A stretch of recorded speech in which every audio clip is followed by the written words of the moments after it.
Well, this happened a lot sooner than I thought it would.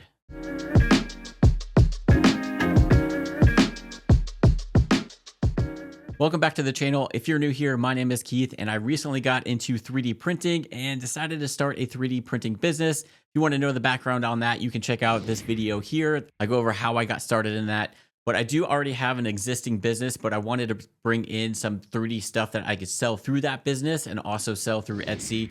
And I've been doing a lot of stuff on Facebook Marketplace, but I did add a second printer. So in this video, I'm going to go over what printer it is, why I bought that printer, and how the business is going so far, and the room that I'm putting all this stuff together in, kind of an update on how that is coming together. So it has definitely been a busy month or so since I've started the 3D printing business. I really wanted to see how long I could go with just one printer. And the one printer that I started off with, if you haven't seen my other videos, is the Bambu Lab A1 combo. The reason I went with that is because it's super popular. Pretty much any YouTube video that you watch, somebody has an A1 printer or some sort of Bambu Lab. And being new to 3D printing, not knowing a whole lot about it, I wanted something that was going to be very user-friendly and have a great ecosystem. And that's what Bambu Labs did. And they were on sale at the time when I bought that, so it was kind of hard to pass that up. So I've had that thing running nonstop since I got it. I think there's about 600 hours on that machine or so already. And I don't think I've had it quite 2 months yet. And it's just been running mostly 24/7. And the thing I realized is that I need to print off products that I want to sell, because obviously you have to take photos to list those items. And in order to sell on Etsy, you need quite a few things to sell. So between printing out the stuff that I want to sell for the business, printing out things that I need for the office, like a filament shelf that I'm building, plus just some cool personal stuff that I want to print out. I found a lot of really cool models that have been fun to print out and put together and just really see what the printer can do, learn about different filaments and colors. Oh my God, that's a whole nother thing. Trying to decide on what colors to get. I am super indecisive, and I'll be sitting on Bambu Lab or Polymaker's website, and I want to get new colors, but I just can't decide. And then I end up not getting any. But I'll show you the new shipment of stuff that I'm getting in and go over some of the filaments I've been using and what I plan on using in the future here. But with all of that, trying to do all of that on one printer just really wasn't cutting it. It was taking too long, and trying to break the time up between stuff for the business and personal, it just wasn't happening. So I quickly realized I was going to have to get a second printer. So the second printer that I ended up getting was, probably at no surprise, another Bambu Lab A1. Now, honestly, when I bought it at the time, I wasn't planning on getting it. I went up to a Micro Center just to get some more filaments, and they had it there. And, I've been thinking about getting one, but I was still on the fence. I'm like, do I need it? Do I really want to spend the money? And they didn't have the combo at the time. So unfortunately, it was just the A1. So it was much cheaper. It was like $350 versus the 5 something for the combo. After some back and forth with myself, spending probably an hour up there trying to decide, I said, screw it, and just went ahead and did it since I had the money from the sales. I'm kind of glad I didn't get the combo, just because I don't have room for the AMS system, and I'm not a fan of it sitting on top. And I really don't need a second AMS system right now. I'll probably get one down the road, especially if they go on sale. But right now, just having that one to mainly print single color prints works just fine, because I do have a lot of stuff, not only for personal use, but also business use, that just takes one color. And instead of having that take up time on the AMS system printer, I can just have all the single color prints go on that second printer. And it has been really nice to have that second printer to basically print stuff twice as fast. Again, the reason that I went with Bambu Lab for the second printer is because I love a cohesive ecosystem. Since I already had the one, it just makes more sense to get the second one, just because I do everything through Bambu Lab Handy or their slicer program, and really all the prints that I get are mostly off of Maker's World anyway. So it just made sense to get one to where everything is nice and cohesive, and in the slicer I can just switch between the two printers depending on which one I want to send a print to. Now, I did do a lot of research on some other printers that are out there and available, and there are some really good deals, especially now that a lot of the companies are coming out with a lot of the same features, if not better features, than the Bambu Lab offers now. Maybe in the future, I'll branch out to a different brand if, something comes out better. Anycubic was coming out with a really cool system. I'm not sure if it's out yet, but I just like to keep everything simple right now, especially since it's only 2 printers. And I know there's a lot of controversy going on about Bambu Lab and some of the stuff that they're doing with their firmware updates. Honestly, that was not even something that I considered, because I really don't care about that. I know that's going to be a controversial statement, but I really don't care.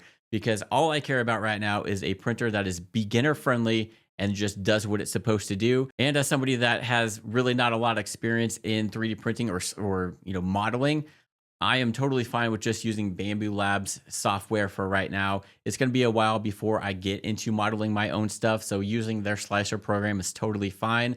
I get why people are upset that they might close out some of the other stuff, but for me right now where I'm at, that whole issue or controversy didn't really come into play in my decision with either one of the Bambu Lab printers that I purchased. But right now, as a beginner, they have been great, easy to set up. Not really the 15 minutes right out of the box thing, but it is pretty quick, probably under 30 minutes still from unboxing the printer to having it set up and running through the calibrations. Really super easy. Now, before I did buy the second A1, I did consider also getting either the P1S or the X1 Carbon, but honestly, it did not make business sense to jump to that price point for the stuff I'm printing. Everything I'm printing right now has been PLA. I just got some PETG to try out, but I really have no future plans in the near future anyway to do anything with ABS. I would like to maybe do that down the future, but just going from that $350 price point for the A1 up to the six something for the P1S without the AMS, and then the probably $1,300 for the AMS with the X1 Carbon just didn't make sense at the time. Would I love to get one of those down the road as long as the business does well? Yes, definitely something I would love to get into and try some of those other filaments that you really need to have one of those enclosures for. But for right now, it just made better business sense to go with the A1 at the price point it was at the time. So let's quickly talk about how business is going so far. I did open the Etsy shop back in January, but I don't think I listed anything until the month of February. So I've had some stuff listed for about a month, not only on Etsy, but I also listed stuff on Facebook Marketplace just to get some local sales. And I've also sold some stuff to some local customers of mine through my shop as well. So far to date, I've only had 2 sales on Etsy. And then on Facebook Marketplace, I've had 2 local sales and then 2 ship sales as well. And then I did sell quite a few things just through customers coming to my shop when they're doing transfers for their firearms. I kind of showed them some of the stuff that I had and did sell some stuff that way. At the gun show, that in the video that I did as well, I sold, I think, 1 or 2 coaster sets there. So it's been slow, but by watching some other videos of some small 3D print businesses through Etsy, it seems like Q1 is pretty slow. So I'm interested to see how it's going to go throughout the rest of the year. I'm really excited for, the holiday seasons to really see how those go. And it's one of those things that, you just got to kind of see what sells and what doesn't. And as things change, you just got to change up your inventory. Once the holidays come around, I'm sure a lot more of holiday themed things will sell. There are a lot of Halloween related stuff that seems really cool to print out and I think would do well. So now let's go ahead and actually go into the room that I'm doing all this in and kind of show you the setup and what my plans are for the future. So this is a spare room in our house that I have taken over for the 3D printing stuff. And as you can see in here, it is very bare. I do apologize for the poor lighting and audio. I am using the SM7B, you can see here. I know it's not supposed to be handheld, but there is so much echo in here. This microphone will be the best at rejecting that. And that's why I got this cord running to the Rodecaster Duo. That will eventually be permanent in here once I get my desk. So this is where I have the A1 combo on this bigger desk here, and this thing is great. The desk, however, sucks. This is not a very sturdy desk for this. I definitely want to find something different.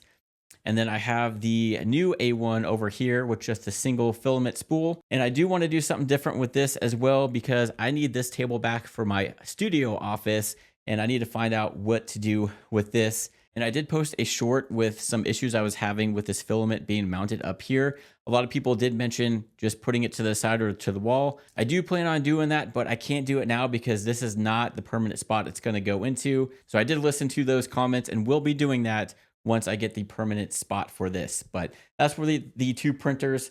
So obviously multicolor prints over here and then just the single prints over there, and it's been great. Now you might see the blue tape on the floor and like what in the world is going on there. I am getting an L-shaped desk that's going to go in here. So it's going to go from about where that GoPro is all the way to the corner, and then the second section is going to go to where that tape ends. So it is going to be a nice big desk, and I think I might put that second printer on that desk. I should have plenty of room for it. But I can't wait until I get that desk because that's where I'm going to be able to bring in the laptop and do a lot of this work in here. Now, I know a lot of people actually put their printers on some of those industrial garage shelving, and that might be something I explore. I just don't know if I like to look at that, especially for a room in here. I have looked at some 3D printer stands on Amazon, and just from the comments, a lot of those don't seem to be sturdy enough. So I don't know if I want to go that route. Just over here, because I do have like a lot of inventory that's just sitting here, and then just personal projects that I'm working on for fun. I really don't have anywhere to put those, so I definitely need some either wall shelving or just some normal book shelving to put that stuff on, because I do want to get it up off the floor and really display it in here. So maybe put some wall shelves to put that stuff up and just display some of the cool stuff I've been printing out. And then for the shipping, I don't know if I'm going to keep the boxes up here. I might move all that stuff to the garage, but I did finally get a shipping scale. So I was able to give my wife her food scale back. And so I might keep this stuff up here so that way I can just go ahead and weigh and print out the labels from the office and then just go box stuff up in the garage, which I normally do for my regular business anyway. And then as far as the filament shelf, that's been building. You can see in the last video I posted, I only had one and I've added 3. And I might have to do another one with the amount of filament that I have coming. And up until now, I've really been only printing with inland filament and Bambu Lab. I'm only doing inland because Micro Center here locally is the only place that I have found that sells filament in a store. So I like to go in the store and actually see the colors for myself. And I really haven't had any issues with the inland filament. I know there's some mixed reviews online, but I haven't had any issues with inland at all. No failure to print with those. And then obviously the Bambu Lab stuff has been good. I've been getting more of that stuff. And I recently ordered polymaker. I've been really wanting to try polymaker, but again, there's so many different colors. I was so indecisive. So I ended up getting the Pet G. So I want to try out Pet G to see how that goes. And then I got their PLA Pro, and then just some dual silk colors that are actually really cool. So I've heard a lot of good things about polymaker, so I'm excited to try those out. As much as I love Bambu Lab and their stuff, they take forever to ship. I placed an order with Bambu Labs and polymaker at the same time on the same day, and polymakers came within 3 days. I am still waiting on Bambu Labs order. I know it says they take 3 to 10 days. It definitely takes the full 10 days to get most of their stuff. And they don't all come in one shipment. Like I ordered a bunch of filament and it's coming in 3 different shipments at 3 different days. So if you strictly want to buy Bambu Lab, you really got to plan ahead for that stuff and expect to wait. Whereas polymaker, I know their stuff is more expensive, which is why I want to see if the quality is worth the extra price. But actually getting this stuff shipped here quicker does help with that price point. So really just a blank space for this room to really kind of design and put into a cool 3D printing space. Let me know what kind of setup that you guys recommend. Obviously, there's going to be a big desk that's going to go here in this corner. But then as far as everything else goes, I'm up to opinions. I want to have a functional place, but also have an area where I can store the stuff that I'm selling, but then also display the stuff that I'm printing off for fun, because there's a lot of cool stuff that I've been printing off that I just want to display. I still have quite a stuff to put together, but there's some really cool models that I just want to have set up to display and stuff like that. So if you guys have any suggestions on how to set this up or what kind of wall shelves, thinking maybe a bookshelf to display some of the stuff on too. But again, that's just where the desk is going to go in that corner. And then I'm pretty much open to anything else.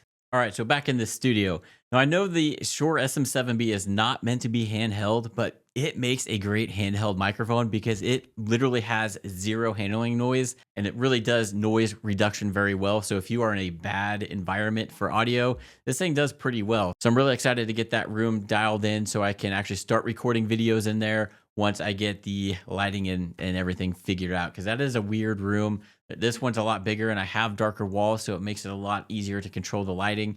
So figure that out. That'll be a work in progress as well. So that's all I have for you guys in this video. If you have any questions or any suggestions, like I said, for that room, let me know. If you're dabbling in your own small 3D printed business or just started one, let us know how it's going down in the comments as well.